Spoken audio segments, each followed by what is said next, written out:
మీకు చెప్తాను ఇప్పుడు. ఆ పంచాది మన పంచాదే. ఆ పంచాది ఎందుకు రాయబడింది? మన గురించి చెప్పడానికే. ఆ తప్పిపోయిన కుమారుడు తప్పిపోయి మనకందరికీ ఒక గుణపాఠం చెప్తున్నాడు. ఒక పాఠం చెప్తున్నాడు. ఒక పాఠం. ఏం పాఠం చెప్తున్నావు మాకి తప్పిపోయిన కుమారుడా అని కనుక మనం ఆలోచన చేస్తే, తండ్రి అంటున్నాడు, నాకు ఆస్తి కావాలి అని వచ్చి అడిగాడు ఒకరోజు. ఏమని అడిగాడు? నాకు ఆస్తి కావాలి, నేను హైదరాబాదు కాదు బొంబాయి వెళ్ళాలి, నేను బొంబాయి వెళ్ళాలి. బొంబాయి వెళ్ళాలంటే ఏం చేయాలి? ఏం కావాలి? ఆస్తి కావాలి, లక్షల రూపాయలు కావాలి. అక్కడ ఫ్రెండ్స్, ఇష్టం వచ్చినటువంటి లగ్జరీ లైఫ్ కావాలి అంటే ఆస్తి కావాలి. విమానం ఎక్కాలి, కార్లు ఎక్కాలి, ఒక కారు కొనుక్కోవాలి, అక్కడ పోయిన తర్వాత అక్కడ ఒక బంగ్లా కొనుక్కోవాలి, ఇవన్నీ ఉంటాయి అన్నమాట. కాబట్టి దీనికి అంతటి కారణం ఆస్తి అయితే సరిపోతుంది అని వాళ్ళ నాయన దగ్గరికి వచ్చి, నా ఆస్తి నాకు ఇస్తావా ఇవ్వవా పంచాది పెట్టినాడు తండ్రితో. ఎందుకురా, కలిసి ఉందాం, కలిసి ఉంటే కలదు సుఖం, అన్న నువ్వు కలిసి ఉండండి, ఊర్లో మనల్ని ఎవరు ఏమనలేరు అని తండ్రి కూడా అన్నాడు. ఆహాహా, నాకు కావాలి నా ఆస్తి. సరే ఏం చేద్దాం? తండ్రి తప్పదు కదా, తండ్రికి తప్పదు కాబట్టి 2 భాగాలు పెట్టినాడు ఆస్తి. సరే, ఒక 20 ఎకరాలు వచ్చింది అనుకుందాం. సరే 20 ఎకరాలు వచ్చింది. సరే 20 ఎకరాలంటే ఎకరా 20 లక్షలు పోతుంది కదా, ఇంకా ఎక్కువనే పోతుంది. 20 ఎకరాలు దాంట్లో సగం అమ్మనికే పెట్టినాడు బేరం. ఎవరు? ఈ తప్పిపోయిన కుమారుడు. అంతా అమ్ముకొని పోయినాడు, బొంబాయి పోయినాడు. బొంబాయి పోయి అక్కడ ఎలాంటి వ్యాపారాలు చేస్తున్నాడంటే ఆయన ఎలాంటి వ్యాపారం చేస్తున్నాడు? 13వ వచనం. దుర్వ్యాపారము వలన పాడు చేసెను. దుర్వ్యాపారము వలన, మంచి వ్యాపారం కాదు, ఓట్ల వ్యాపారం కాదు, బియ్యం వ్యాపారం కాదు. ఏం వ్యాపారం అంట? దుర్వ్యాపారము, వ్యసనం, అన్ని చెడు అలవాట్లే, చెడు వ్యాపారాలే. గంజాయి వ్యాపారం దుర్వ్యాపారం, సారా వ్యాపారం దుర్వ్యాపారం, ఇంకా రకరకాల వ్యాపారాలు ఉన్నాయి, అన్ని దుర్వ్యాపారాలే. అయిపోగొట్టిన తర్వాత ఈ ఆస్తి పంచుకొని పోయేటప్పుడు తండ్రి ఒక మాట అనుకున్నాడంట మనసులో. ఏమని అనుకున్నాడు? పంచిచ్చేటప్పుడు కూడా అనుకున్నాడు, నా కుమారుడు నా ఆస్తి తీసుకొని వెళ్ళాడు, ఇక చచ్చిపోయిన వారితో సమానం. నాకు ఓ కొడుకు లేడు, ఇంకొక కొడుకే ఉన్నాడు.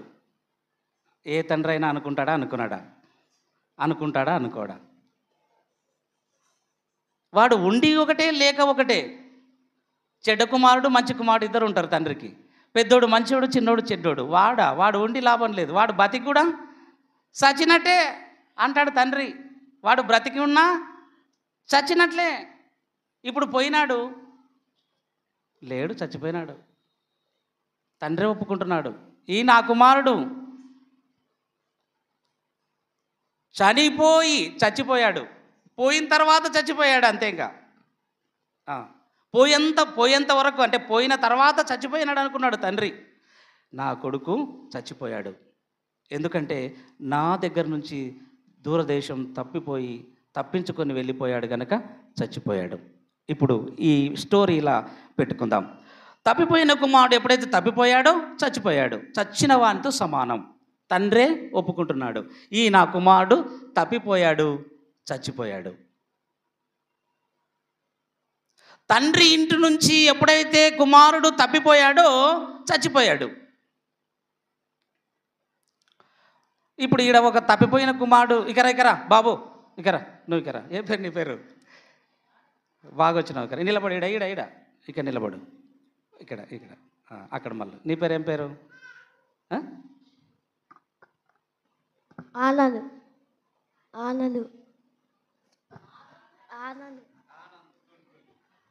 గుడ్, ఆనంద్. అక్కడ నీ పేరు ఏం పేరు? ఆనంద్. ఈ ఆనంద్ ఎవరు ఇప్పుడు? అది జస్ట్ మన కథ ముందుకు వెళ్ళడానికి అనమాట, కొన్ని నిమిషాలు. నువ్వు ఇక్కడనే ఉండు ఆనంద్. నువ్వెవరు ఇప్పుడు? నువ్వెవరు ఇప్పుడు? ఇక్కడ చెప్పు, ఇక్కడ నువ్వెవరు? తప్పిపోయిన కుమారుడు. అక్కడ వాళ్ళు, అక్కడ వాళ్ళు. ఆనంద్ ఇప్పుడు ఎవరు? తప్పిపోయిన కుమారుడు. ఇప్పుడు ఆనంద్ తప్పిపోయి ఏమైపోయాడు? తండ్రి దృష్టిలో చచ్చిపోయాడు. అక్కడ చచ్చిపోయినాడు. నిజంగా చచ్చిపోయినాడా? లేదు, బతికినే ఉన్నాడు. బతికున్నోడు తండ్రి దృష్టిలో చచ్చిపోయినాడు. అది కథ, ఇది స్టోరీ.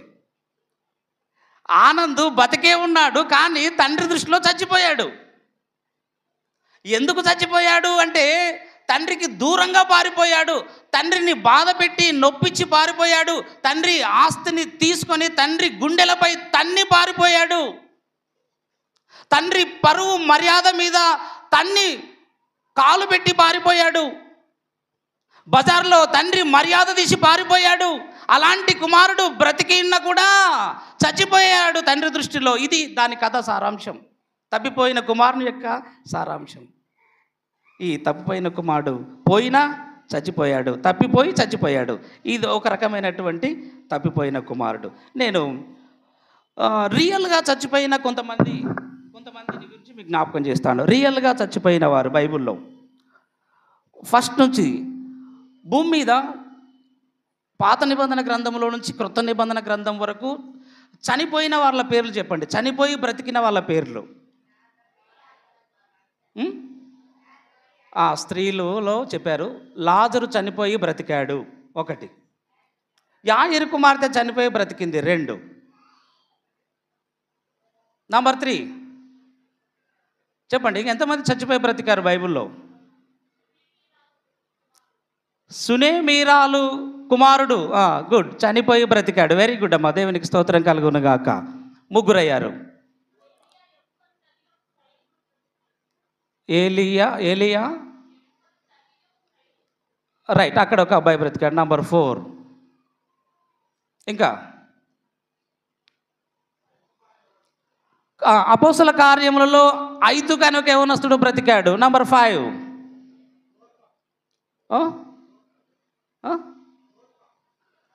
దోర్కా, తబిత కదా, తబిత అనే అమ్మాయి కూడా చచ్చిపోయి మరలా బ్రతికింది.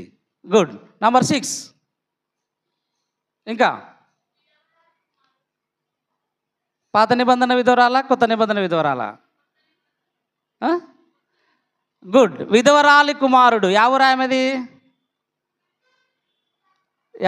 ఎవరు విధవరాలు?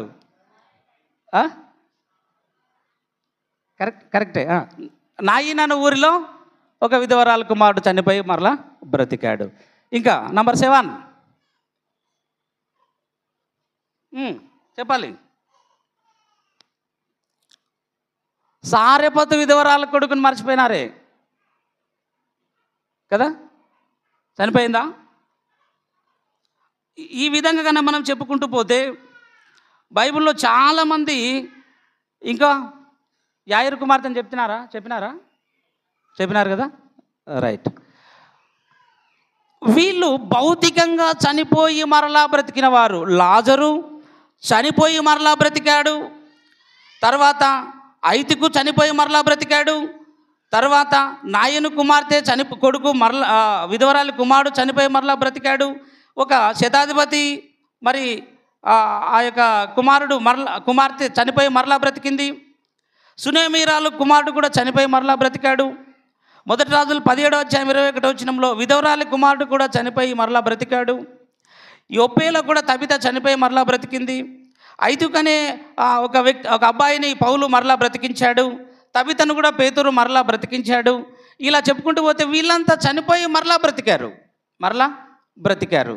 వీళ్ళు భౌతికంగా శారీరకంగా చనిపోయి బ్రతికినటువంటి వారు. అయితే నేను ఇంకొక రకంగా చనిపోయిన వారి గురించి నేను చెప్పి ఈ యొక్క అంశాన్ని కన్క్లూజన్లోకి తీసుకొని వస్తాను. 3వ రకానికి చెందిన మృతులు. 3వ రకానికి, మొదటి రకమేమో తప్పిపోయిన వాళ్ళు, చచ్చిపోయిన వాళ్ళని మనం తెలుసుకున్నాం. 2వ రకము భౌతికంగా చచ్చిపోయి తిరిగి బ్రతికిన వారిని తెలుసుకున్నాం. మూడవదిగా వీళ్ళు కూడా చచ్చిపోయిన వాళ్ళే, వీళ్ళు కూడా బ్రతికి కూడా చచ్చిపోయిన వాళ్ళే. ఈ తప్పిపోయిన కుమారుడు ఏ విధంగా అయితే తప్పిపోయి చచ్చిపోయాడో, ఇక్కడ మూడవ రకానికి, మూడవ కోణానికి చెందినటువంటి వారు కూడా చచ్చిపోయిన వాళ్ళే. వాళ్ళు కూడా బతికి కూడా చచ్చిపోయారు. వాళ్ళు ఎవరో మనము ధ్యానం చేసుకొని ఈ పాఠాన్ని ముగింపులోనికి ప్రయత్నం చేద్దాం. 95వ అధ్యాయము కీర్తనల గ్రంథంలో ఇందాక ఉత్తర ప్రత్యుత్తర వాక్య భాగం ద్వారా నేను మీకు చదివి వినిపించాను. 95:10 వచనాన్ని ఒకసారి గుర్తు చేసుకుందాం. 95 కీర్తన.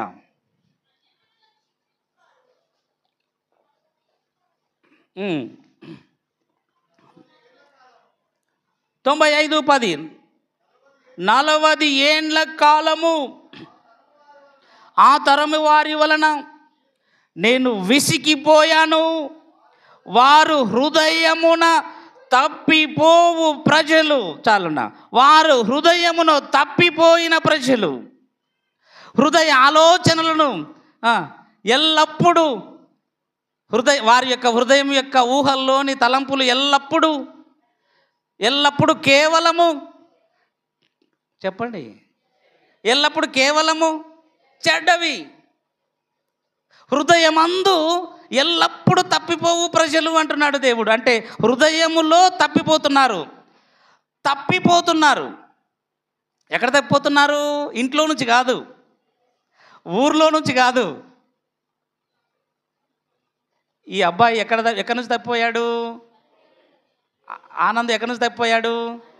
తండ్రి యొద్ద నుంచి తప్పిపోయినాడు వేరే దేశానికి. కానీ మనం ఇక్కడే ఉన్నాం. ఎక్కడ తప్పిపోయినామంట? హృదయములో నుంచి తప్పిపోయాము. ఎలా తప్పిపోయాము? ఇంకో వచనాన్ని గుర్తు చేస్తాను. హెబ్రీ పత్రిక 3వ అధ్యాయము 10వ వచనాన్ని ఒకసారి గుర్తు చేసుకుందాం. హెబ్రీ పత్రిక 3:10 కావున నీవు ఈ తరం వారి వలన విసికి అది హృదయ ఆలోచనలో తప్పిపోతున్నారు. మీ ఆలోచనలు సరి అయినవి కాదు. ఆలోచనలలో చెడు. నీ ఆలోచన అంతా చెడ్డది. ఎవరిని చంపుదాం, ఎవరిని ముంచుదాం, ఎవరిని నొప్పిద్దాం, ఎవరిని పడగొడదాం. నీ ఆలోచనలు చెడ్డవి. అందుకే నీ ఆలోచనలను తప్పుపోతున్నావు. మోషే ధర్మశాస్త్రం చెప్తుంది, దొరికితే రాళ్ళతో కొట్టమని చెప్తుంది. దొరికితే రాళ్ళతో కొట్టి చంపమని చెప్తుంది. ప్రభు అయిన యేసుక్రీస్తు వారి శాస్త్రం, ధర్మశాస్త్రం ఏం చెప్తుంది? హృదయాన్ని బై సపోజ్ నేను ఈరోజు రోషన్ నాన్న ఇంట్లో దొంగతనం చేయాలి అని అనుకున్నాను. రాత్రి చేశాను.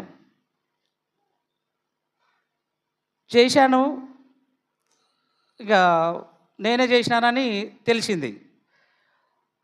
శిక్ష కూడా వేసినారు నాకు. సరే, శిక్ష అనుభవించాను. అయితే ఈ ఆనంద్ లేడు. ఈ ఆనంద్ 10 రోజుల నుంచి చేద్దాం అనుకుంటున్నాడు. అర్థమైందా? చేద్దాం అనుకుంటున్నాడు. నేను చేసి వచ్చినాను ఆల్రెడీ. నేను అనుకోనిలే, చేసి వచ్చిన ఆల్రెడీ. ఈయనేమనుకుంటున్నాడు? చేయాలి అనుకుంటున్నాడు. ప్లాన్ రెడీ చేస్తున్నాడు అన్నమాట. ఇప్పుడు నాది పాపమా, ఈ అబ్బాయిది పాపమా? ఈ అబ్బాయిది పాపమా, నాది పాపమా? ఇద్దరికి ఒకే రకమైన శిక్షనే. నేను చేశాను, తెలిసి చేశాను. ఈ అబ్బాయి తెలకుండా చేస్తున్నాడు. రోజు దొంగతనమే చేస్తున్నాడు. కాబట్టి ఈ అబ్బాయిది పాపమే. ఇది యేసయ్య బోధ. నేను చేసి దొరికిపోయాను, నన్ను రాళ్ళతో కొట్టనీకే రెడీ చేసినాడు రోషన్ నా పెద్దనాన్న. ఈ అబ్బాయి చేయకుండా లోపల దొంగతనం చేయాలని ఆలోచన రోజు చేస్తున్నాడు. మరి ఈ అబ్బాయిని ఎవరు కొట్టరే? ఎవరు ఎందుకు కొట్టరు? ఇది యేసయ్య న్యాయస్థానం. యేసయ్య న్యాయస్థానంలోకి మేమిద్దరం పోతే ఎవరికి శిక్ష పడుతుందో తెలుసా? ఇద్దరికి సమానమైన శిక్ష. నేను చేసినాను, ఈయన మనసులో చేస్తున్నాడు, హృదయములో చేస్తున్నాడు దొంగతనం. నేను శారీరకంగా నా బాడీతో వెళ్ళి దొంగతనం చేసి వచ్చిన. కాలు చేతులను తీసుకెళ్ళి ఆయన ఇంట్లో ఉన్నదంతా ఎత్తుకొచ్చిన. ఈయన పోకుండానే ఈయన్నే దొంగతనం చేస్తున్నాడు. కాబట్టి ఇద్దరికి సరి అయిన శిక్ష విధిస్తాడు ప్రభువైన యేసుక్రీస్తు వారు. కాబట్టి నేను శరీరంతో చేశాను, ఈయన మనసుతో చేస్తున్నాడు పాపం. కాబట్టి మనం హృదయములో తప్పిపోతున్నాము. కాబట్టి నా ప్రేమైన వర్లారా, మనము నిజంగా ఈ లోకమందు బ్రతికినంత కాలము హృదయంలో తప్పిపోతున్నాం. ఇంకా ఎలా తప్పిపోతున్నామో నేను కొన్ని మాటలు మీకు చెప్పి ముగిస్తాను. 6వ అధ్యాయం 5వ వచనం, అదే ఎబ్రీ పత్రిక 6వ అధ్యాయము 5వ వచనం. దేవుని దివ్య వాక్యమును రాబోవు యుగ సంబంధమైన శక్తుల ప్రభావమును అనుభవించిన తర్వాత తప్పిపోయిన వారు చాలు. కొంతమంది ఇంకా ఏ విధంగా తప్పిపోతున్నారు? ఇక చూడండి, బాగా ఆలోచన చేయాలి మీరు. ఈయనకేమో ఇంట్లో నుంచి పోయినాడని తప్పిపోయాడు కాబట్టి చచ్చిపోయినాడని మనం పేరు పెట్టేస్తే, ఇప్పుడు మనమందరం కూడా చచ్చిపోయిన వాళ్ళమే. ఈ పాఠం పేరేం పెట్టానంటే, బ్రతికిన వారికే బల్లారాధన, బ్రతికొచ్చిన వారికే బల్లారాధన, చచ్చిపోయిన వారు బల్లలో పాలు పొందకూడదు. అది పాఠం. మనమందరం బతికితేనే బల్లారాధన తీసుకోవాలా. ఒకవేళ చచ్చిపోయినామనుకో బల్లారాధనలో పాలు పొందకూడదు. నా మాట కాదు ఇది, ప్రభువైన యేసుక్రీస్తు వారి మాట. ఆయన అంటున్నాడు, బ్రతికుంటేనే బల్లారాధనలో పాలు పొందాలి, చచ్చిపోతే పాలు పొందకూడదు. నువ్వు బ్రతకాలనుకున్నావా? అయితే పాలు పొందవు. లేదు నేను చచ్చిపోతాను, చచ్చిన స్థితిలోనే ఉంటానంటే మాత్రం బల్ల తీసుకోకూడదు. తీసుకుంటే శిక్షావిధిలో పాలు పొందుతాం, రోగగ్రస్తులం అవుతాం, చచ్చిపోతాం కూడా. అంటే నిద్రిస్తామంటే చచ్చిపోతాం కూడా. బలహీనులం అవుతాం. బలహీనులం అంటే ఇంకా ఏం పని చేయవు కాళ్ళు చేతులు, ఇంకా చచ్చిపోతాం కూడా. శారీరకంగా చచ్చిపోతాం, ఆత్మీయంగా కూడా చచ్చిపోతాం, 2 రకాలుగా చచ్చిపోతాం. అందుకనే బ్రతకాల. ప్రకటన 20 ఇది తర్వాత చదివిస్తాలే, ముగింపులో చదివించి బలాలకు పోదాం. ఏమా ఇప్పుడు నేనేం చెప్తున్నా అంటే, మనం ఇంకా ఏ విధంగా చచ్చిపోతున్నాము అని కనుక మనం ఆలోచన చేస్తే, అపోస్తల కార్యములు 1:25లో అక్కడ ఒకడు తప్పిపోయాడు. అక్కడ ఒక ఆయన తప్పిపోయాడు. అపోస్తల కార్యములు 1:25, తన చోటికి పోవుటకు యూదా తప్పిపోయాడు. చాలు. ఈ యూదా ఏ యూదా?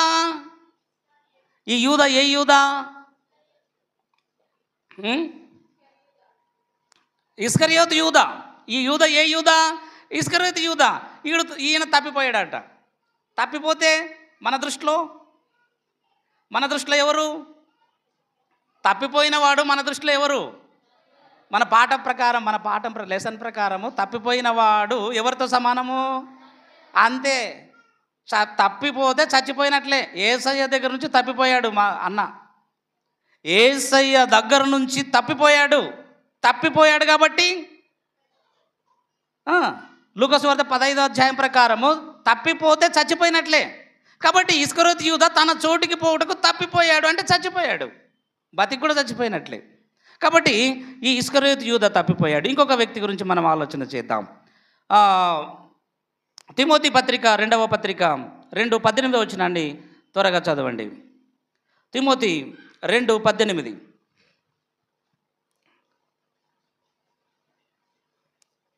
రెండవ తిమోతి 2:18. కొరుకు పుండు ప్రాకినట్లు వారి మాటలు ప్రాకును ఉన్నారు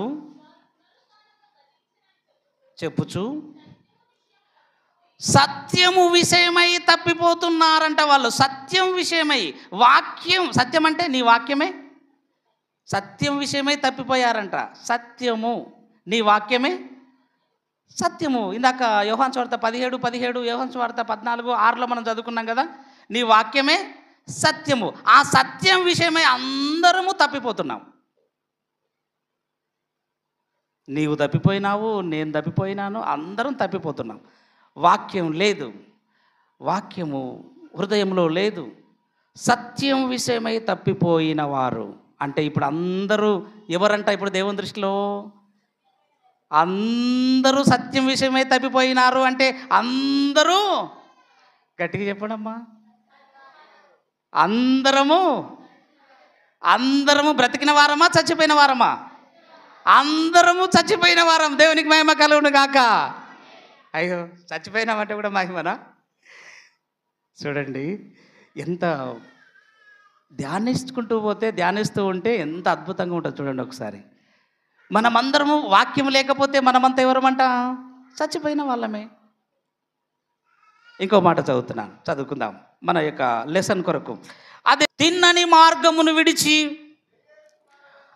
బేయోరు కుమారుడైన బిలాము పోయిన మార్గమును బట్టి త్రోవ తప్పిపోయిరి. తప్పిపోయిన కుమారుడు ఒక్కడే తప్పిపోయినాడని మనం అనుకుంటాం. నీవు తప్పిపోతలేవా? నేను తప్పిపోతలేమా? భూమి మీద ఉన్న మనుషులు, సంఘస్థులు, సంఘ విశ్వాసులు తప్పిపోవట్లేదా అని పేతురు భక్తుడు మాట్లాడుతూ ఉన్నాడు. ఎవరిని తీసుకొచ్చి? బిలాముని తీసుకొచ్చి మాట్లాడుతున్నాడు. బిలాము తప్పిపోయాడు. ఎలా తప్పిపోయాడు? మంచి మార్గాన్ని వదిలి, బహుమానాన్ని ఆశించి, డబ్బును ప్రేమించి తప్పిపోయాడు. మీలో ఎంతోమంది కూడా తప్పిపోతున్నారు. మీరు కూడా బిలాము నడిచిన త్రోవను బహుమానంలో ఆశిస్తూ ఉన్నారు. వెండి బంగారంలో ఆశించి తప్పిపోతూ ఉన్నారు. యూదాపత్రిక 1:13. యూదాపత్రిక 1:13.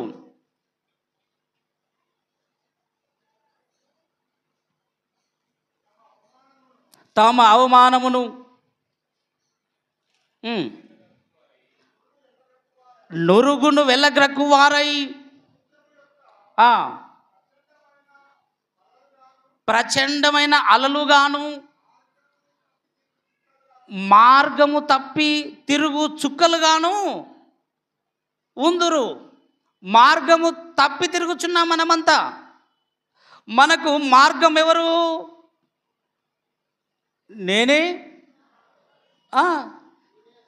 నేనే మార్గం. మార్గము తప్పిపోతున్నావు ఏంటయ్యా బాబు? నీ మార్గం ఏది? నీ మార్గం జీవ మార్గం, నీ మార్గం పరలోక మార్గం. ఇంకేదో మార్గం ఎన్నుకున్నావే ఈ భూమి మీద, అయితే నువ్వు చచ్చిపోయావు. తప్పిపోయిన కుమారుడు తన మార్గము ఎక్కడ ఏర్పరచుకున్నాడు? లోకమందు సుఖము సంతోషం వైపు, లోకమందు విశాల మార్గాన్ని ఎంచుకున్నాడు తప్పిపోయిన కుమారుడు. విశాల ఇరుకు ద్వారమున ప్రవేశించేవారు కొందరే, విశాల మార్గమందు ప్రవేశించేవారు అనేకులంట. అయితే విశాల మార్గమందు ప్రయాణించాడు తప్పిపోయిన కుమారుడు, చచ్చిపోయాడు. ఆ విశాల మార్గమున బిలాము ప్రవేశించాడు, చచ్చిపోయాడు. ఆ విశాల మార్గమున ఇస్కరియోతు యూదా ప్రయాణం చేశాడు, చచ్చిపోయాడు. ఈరోజు నీవు నేను హృదయమందు పాపం చేసి అందరము కూడా చచ్చిపోతున్నాం. హృదయమందు పాపం చేసి చచ్చిపోతున్నాం. ఇక ముగింపులోనికి వస్తున్నాను. అద్భుతమైనటువంటి వచనం, అందరికీ తెలిసిన వచనం, ఎఫెసీ పత్రిక 2:1. అందరికీ పరిచయమైనటువంటి వచనం, ఎఫెసీ పత్రిక 2:1.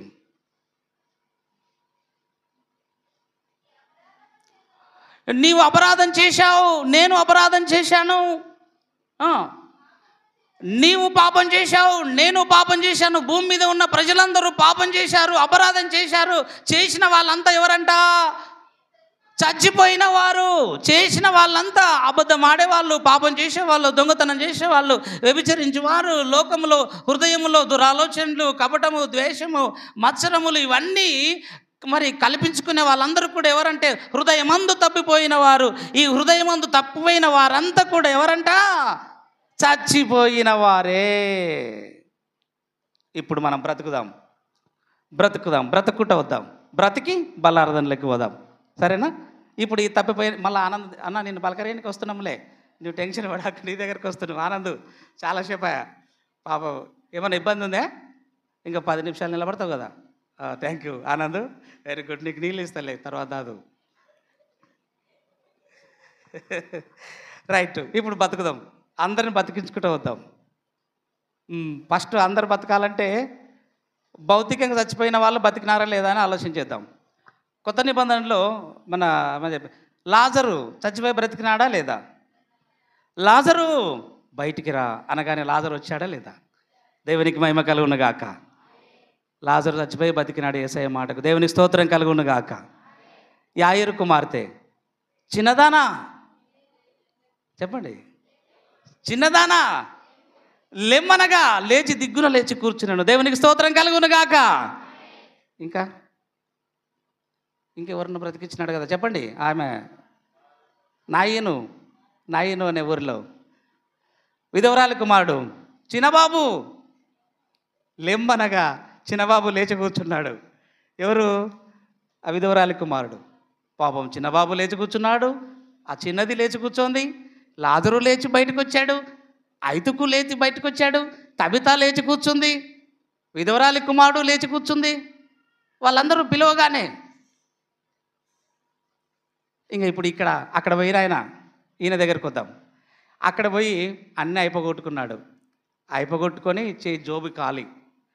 ఫ్రెండ్ రారా బయటికి పోదాం, టీ తాగొద్దాం, లేకపోతే సినిమాకి పోదాం, లేకపోతే పార్టీకి పోదాం, ఫంక్షన్కి వెళ్దామంటే ఎక్కడ పోతావురా, ఆ పార్టీకి వద్దావు, డబ్బులు నిన్న వరకు ఉండే ఈరోజు ఏం లేవు, 10 రూపాయలు కూడా లేవని తినడానికి బిర్యానీ, మటన్ బిర్యానీలు తినడానికి ఈరోజు బిస్కెట్ కూడా దొరకకుండా అయిపోయింది. ఆకలితో మాడిపోతున్నాడు ఆనందం. పాపం నిన్ను ఎవరు పోమన్నారు, మరి ఇంటికానే ఉండొచ్చు కదా. అప్పుడు మతికొచ్చిందంట, అయ్యో నాకెందుకు ఈ పరిస్థితి వచ్చింది, మా నాన్న ఇంటిలో, మా తండ్రి ఇంటిలో ఎన్నో వందల మంది పని వాళ్ళు కడుపు నిండా 3 పూటలు భోంచేస్తున్నారే, నేను ఇక్కడ ఈ ఎండకు, ఈ వానకు, ఈ చలికి కప్పుకోవడానికి వస్త్రం లేక, పడుకోవడానికి దుప్పటి లేక, కనీసం తినడానికి గంజి లేక ఈ పందులు తినుచున్న పొట్టును తినుచున్నానే అని అప్పుడు ఏడుస్తూ ఎవరు గుర్తొచ్చినారంట? ఎవరు గుర్తొచ్చినారు? కాదు ఆకలైనప్పుడు, ఆయనకు ఆకలైంది. ఇంకా వాళ్ళ ఇంట్లో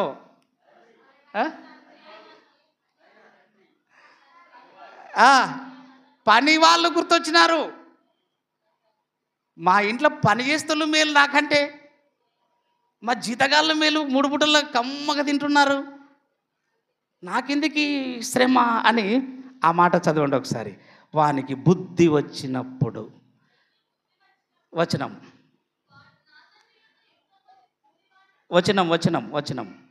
లూకా సువార్త 15వ అధ్యాయము 17వ వచనం. అందరూ చూడండి, 17వ వచనం చదువుతుంది అమ్మ, చదవమ్మా. నా తండ్రి యొద్ద ఎంతో మంది కూలివాండ్రు సమృద్ధిగా నేనైతే ఇక్కడ ఆకలితో చచ్చిపోవచ్చున్నాను. ఆకలికి చచ్చిపోవచ్చున్నాను. ఆల్రెడీ పోయే చచ్చిపోయినాడు, మళ్ళీ ఇప్పుడు ఆకలితో చచ్చిపోతున్నాడు. ఇప్పుడు 18, నేను లేచి నా తండ్రి యొద్దకు వెళ్ళి, నేను లేచి అక్కడ అంటున్నాడు. ఇప్పుడు ఈయన ఎక్కడ పోయినాడు? ఆనంద్ ఎక్కడికి వెళ్ళినాడమ్మా? ఎక్కడ పోయినాడు? అప్పుడు పారిపోయి ఎక్కడ పోయినాడు? యాడగవా? యా ఊరు పోయినాడు? బొంబాయి పోయినాడు. దూరదేశం అంటే అక్కడ ఉందా లేదా? బైబిల్లో దూరదేశం అనే మాట ఉందా లేదా? అక్కడ పోయినాడు ఆయన, తండ్రి దగ్గర నుంచి చాలా దూరం పోయినాడు. పోయి అక్కడ ఆకలి కొంటున్నాడు. అప్పుడు ఏమనుకుంటున్నాడంటే, నేను లేచి నా తండ్రి యొద్దకు వెళ్తాను. వా, ఈ చిన్న నిర్ణయం, ఈ ఒక్క ఆలోచన తప్పిపోయిన కుమారుని జీవితాన్ని, తన లైఫ్నే మార్చేసింది. దేవునికి స్తోత్రం కలుగునుగాక. ఈరోజు నీవు నేను తప్పిపోయాం, దేవుని యొద్ద నుండి దూరంగా వెళ్ళిపోయాం, దేవుని మందిరం నుంచి దూరంగా వెళ్ళిపోయాం, దేవుని వాక్యం నుంచి దూరంగా వెళ్ళిపోయాం. నువ్వు ఎక్కడికి వెళ్ళిపోయావు అన్నది ముఖ్యం కాదు ఇక్కడ. నువ్వు ఎక్కడ ఉన్నావు అనేది ముఖ్యం కాదు ఇక్కడ. నువ్వు ఏ ప్రాంతానికి వెళ్ళావు అన్నది కాదు ముఖ్యం. నీ మనస్సులో ఏమనుకుంటున్నావు? నేనైతే తప్పిపోయాను, నిన్ను విడిచాను, నీ సన్నిధిని విడిచాను, వాక్యాన్ని విడిచిపెట్టి నీకు దూరం అయ్యాను, పాపం చేశాను, అపరాధం చేశాను, హృదయములో మనస్సులో తప్పిపోయాను. దేవా, నేను మరలా నీ దగ్గరికి వస్తాను. తండ్రి, నేను మరలా నీ దగ్గరికి వస్తాను. నేను శపించబడిన దేశానికి వచ్చాను. భర్తను పోగొట్టుకున్నాను, కొడుకులను పోగొట్టుకున్నాను, అన్నిటిని పోగొట్టుకున్నాను. తండ్రి, నేను మరలా బెత్లెహేముకి వస్తాను. దేవునికి స్తోత్రం కలుగును గాక. మోయాబు దేశములో నయోమి జీవితంలో పుట్టింది ఆలోచన, ఆమె మనసులో కలిగింది ప్రేరేపణ. ఆ ఆలోచన నయోమి జీవితాన్ని అద్భుతంగా మార్చేసింది. ఇక్కడ బొంబాయిలో ఆనంద్ ఆలోచన అద్భుతంగా మార్చబడింది. ఎలాగంటే, నేను నా తండ్రికి వద్దకు వెళ్తానని పరిగెత్తుకొని అక్కడి నుంచి ఉన్న పాటన వచ్చాడు. వస్తుండగానే వాడు ఇంకా దూరంలో ఉండగానే ఆ వచనం చదువుకుందాం. వాడు ఇంకా దూరంలో ఉండగానే ఉన్నప్పుడు తండ్రి వాడిని చూచి కనికరపడి పరిగెత్తి మెడ మీద పడి ముద్దు పెట్టుకొనెను. అప్పుడు ఆ కుమారుడు ఆయనతో, తండ్రి తండ్రి, నేను పరలోకమునకు విరోధముగా నీ ఎదుట పాపము చేసి తిని, ఇక మీదట నీ కుమారుడను అని అనిపించుకున్నటకు యోగ్యుడను కాదు. నేను నీ కుమారుణ్ణి అనిపించుకోవడానికి తండ్రి నాకు సిగ్గుగా ఉంది. పాపం చేశాను.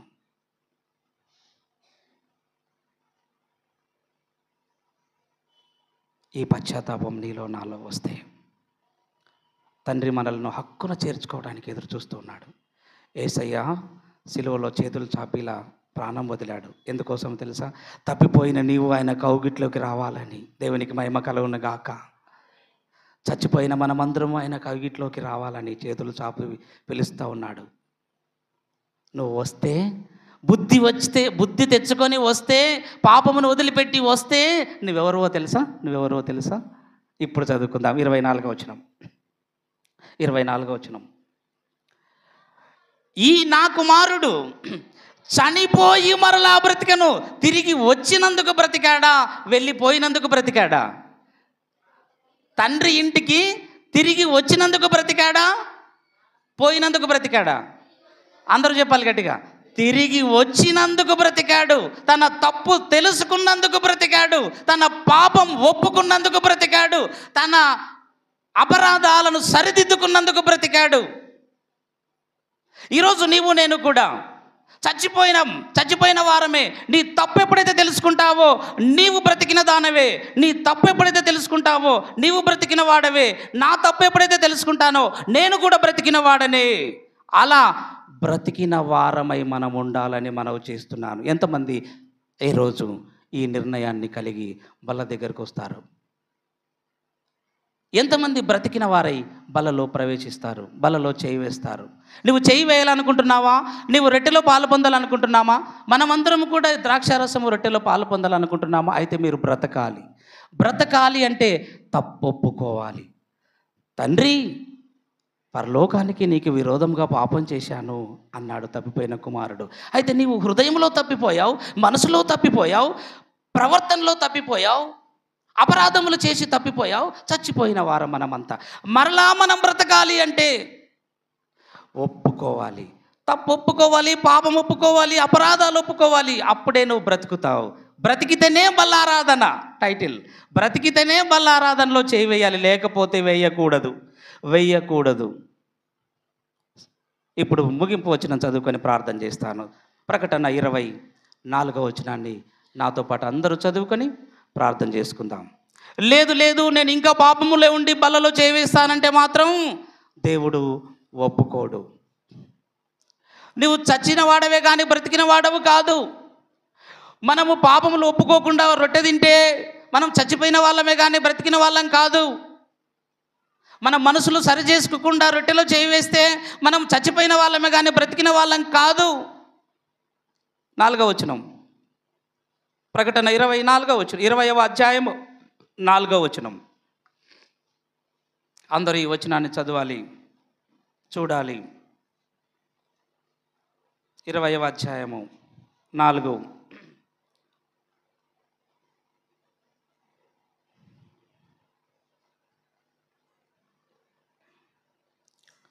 అంతటా సింహాసనములను చూచితిని, వాటి మీద ఆసీనులై ఉండు వారికి విమర్శ చేయుటకు మరియు క్రూర మృగమునకైనను దాని ప్రతిమకైనను నమస్కారము చేయక తమ నొసళ్ళ యందు గాని చేతుల యందు గాని దాని ముద్ర వేయించుకొనని వారిని యేసు విషయమై తామిచ్చిన సాక్ష్యము నిమిత్తమును దేవుని వాక్యము నిమిత్తమును, దేవుని వాక్యము నిమిత్తమును అంటే సత్యము నిమిత్తము, అంటే సత్యం అంటే యేసు ప్రభువు నిమిత్తము, వాక్యం అంటే యేసయ్య నిమిత్తము శిరచ్ఛేదనము చేయబడిన వారి ఆత్మలను చూచి తిని వారు బ్రతికిన వారై 1000 సంవత్సరములు క్రీస్తుతో కూడా రాజ్యము చేసిరి. 6వ వచనం. ఈ మొదటి పునరుద్ధానములో పాలుగలవారు ధన్యులు. ఈ మొదటి పునరుద్ధానములో పాలుగలవారు ధన్యులు, పరిశుద్ధులనయ్యుందురు. మొదటి పునరుద్ధానం అనగా ఈ తప్పిపోయిన కుమారుడు మొదటి పునరుద్ధానములో పాలు పొందాడు. రియల్గా చచ్చిపోలేదు, కానీ తప్పిపోయి చచ్చిపోయాడు, మరలా వచ్చి బ్రతికాడు. మనమందరం కూడా పాపముల చేత, అపరాధముల చేత చచ్చిపోయామంటే రియల్గా చచ్చిపోలేదు, కానీ ఆత్మీయంగా చచ్చిపోయాం, మరలా బ్రతికించబడ్డాం యేసయ్య వాక్యము ద్వారా. అయితే మనము కూడా మొదటి పునరుద్ధానములో పాలు పొందాం గనక మనమందరము ధన్యులం. ఈరోజు నీవు పాపములు ఒప్పుకుంటే మొదటి పునరుద్ధానములో పాలు పొందిన దానవు, మొదటి పునరుద్ధానములో పాలు పొందిన వాడవు కనుక నీవు ధన్యుడవు, కనుక నీవు ధన్యురాలవు. కాబట్టి నీవు ధన్యురాలవు. ఇటివారి మీద రెండవ మరణమునకు అధికారము లేదు. వీరు దేవునికి నీ క్రీస్తుకును యాజకులై క్రీస్తుతో కూడా 1000 సంవత్సరములు రాజ్యము చేయుదురు.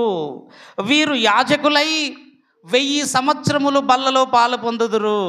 వీరు యాజకులై 1000 సంవత్సరములు క్రీస్తు బల్లలో పాలు పొందుతారు.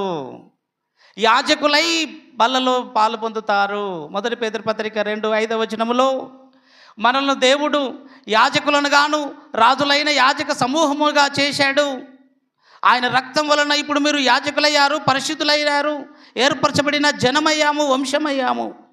కనుక మనమందరం కూడా ఇప్పుడు చచ్చిపోయి మొదటి పునరుద్ధానంలో బ్రతికించబడ్డాం. బ్రతికిన వారందరూ కూడా ఇప్పుడు బల్లలో పాలు పొందడానికి సిద్ధపడాలి. ఒకవేళ నువ్వు బ్రతకకపోతే, ఒకవేళ నువ్వు తిరిగి జన్మించకపోతే నీవు చచ్చిపోయిన దానవే, నీవు చచ్చిపోయిన వాడవే. అందరము బల దగ్గరికి రండి. దేవుడు తన మాటలను దీవించి ఆశీర్వదించునుగాక. దేవునికి మహిమ కలుగునుగాక. ఆమేన్. దేవుడి ఇంతటితో తన వాక్యాన్ని దీవించునుగాక. అందరూ మోకరిద్దాం, బల దగ్గరికి వచ్చి మనల్ని మనం పరీక్ష చేసుకుందాం.